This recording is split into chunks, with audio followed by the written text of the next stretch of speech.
लाचार पिता की आह सुनी। डेंगू ने मेरा बिल्कुल ही घर बर्बाद कर दिया सर। इस बूढ़ी दादी का दर्द सुनकर आप सख्ते में आ जाएंगे। दो बच्चे मेरे 5 साल में चला गए तो इस बहन की बेचारगी आपको बेचैन कर देगी। हमारा तो जो लॉस हो गया वो इरिपेयरेबल है ना, वो तो ठीक कभी कोई हो नहीं सकता ना। इस माँ के चेहरे पर पसरा मातम आपको परेशान कर देगा। हमारे घर में 2 हादसे 3 हादसे हुए हैं, जिसमें से 2 बच्चों की मौत हो गई। गरीबी का कोई सहारा नहीं देता है आजकल। 5 साल में इस पिता ने 2 संतानों की चिताएं देखी। पहले बेटे की मौत देखी और अब बेटी की आखिरी विदाई। डेंगू ने इस परिवार को तोड़ दिया है। जीने की चाहत और जिंदगी से उम्मीद खत्म हो गई है। अंकित लड़का बड़ा था, मेनका छोटी थी।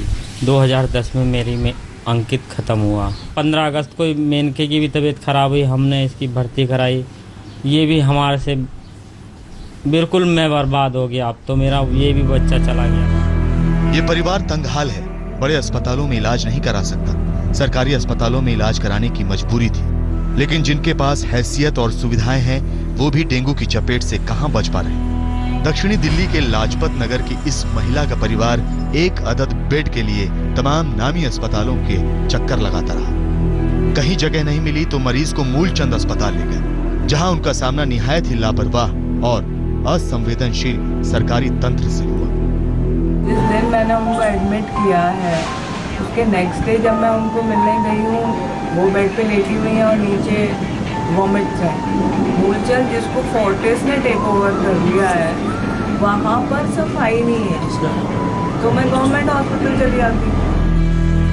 ये उस दिल्ली का आलम है जहां सिस्टम को बदलने का दावा करने वाले अरविंद केजरीवाल की सरकार है। ये उस दिल्ली का हाल है जहां देश को सुपर पावर बनाने की हसरतें दिखाने वाले नरेंद्र मोदी रहते हैं। इस दिल्ली में मच्छरों के झुंड की तरह मरीजों की संख्या बढ़ रही है। सरकारी अस्पताल पस्त हैं तो निजी अस्पताल बेलगाम। दिल्ली में केंद्र सरकार के अधीन वाले अस्पतालों में 22.46% बिस्तर हैं। दिल्ली सरकार के तहत आने वाले अस्पतालों में 22.86% बिस्तर हैं। निजी अस्पतालों के पास 46.11% बिस्तर हैं। यानी कि अगर दिल्ली में जान बचानी है तो निजी अस्पतालों की शरण में जाने के सिवाय कोई चारा नहीं।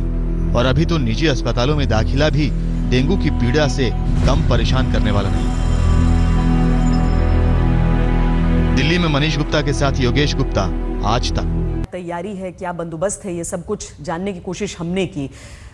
हमारी टीम बाहरी दिल्ली के एक गांव में गई। वो भले ही दिल्ली का एक गांव है, लेकिन डेंगू से बचाव के लिए कोई इंतजाम हमें नजर नहीं आया। दिल्ली के एक छोर पर बसे इन गांवों में चिताएं सजने का सिलसिला सा चल पड़ा है। डेंगू के डर से ये पूरा इलाका दहशत के साए में है। 25 साल का नौजवान जतिन महतो डेंगू की चपेट में आया और अब उसका परिवार भविष्य की आशंकाओं से खौफ में है। आज तक ने इस गांव का दौरा किया ये जानने के लिए कि क्या दिल्ली में डेंगू की तबाही उतनी ही है जितनी कि एमसीडी और दिल्ली सरकार बता रही है। क्या डेंगू से मौत का आंकड़ा वही है जिसका दावा एमसीडी करती है?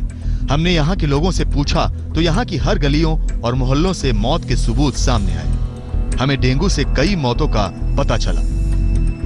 जतिन महतो, मरियम, जीनत, भोली देवी, ऐसे कई मामले हमारे सामने आए। डेंगू से मौत का एक सच हमें शमशान घाट पर काम करने वाले इस कर्मचारी से भी पता चला। सर यहाँ पर तो ये डेंगू का प्रकोप है और लगातार 2-3 लगातार डेली का सिस्टम है ये।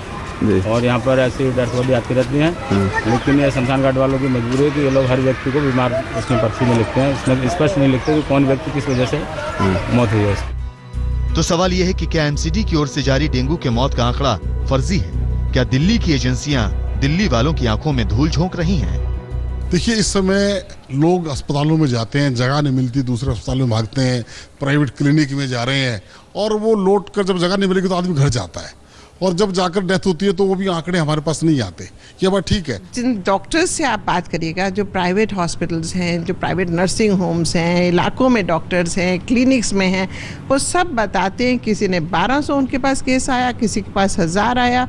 तो ये आंकड़ा बिल्कुल गलत है। इस बार डेंगू ने दिल्ली में समय से काफ़ी पहले दस्तक दे दी थी और इस बात की आशंका पहले से ही थी कि इस बार डेंगू कई रिकॉर्ड तोड़ने जा रहा है। लेकिन जिस तरीके से किराड़ी इलाके के हर दूसरे घर में डेंगू ने दस्तक दी है, उसने कहीं ना कहीं निगम की लापरवाही को तो उजागर किया ही है, लेकिन दिल्ली के सामने खतरे की एक नई घंटी भी बजा दी है, क्योंकि डेंगू का असली सीजन यानी अक्टूबर का महीना अभी आना बाकी है। रवीश पाल सिंह, दिल्ली आज तक।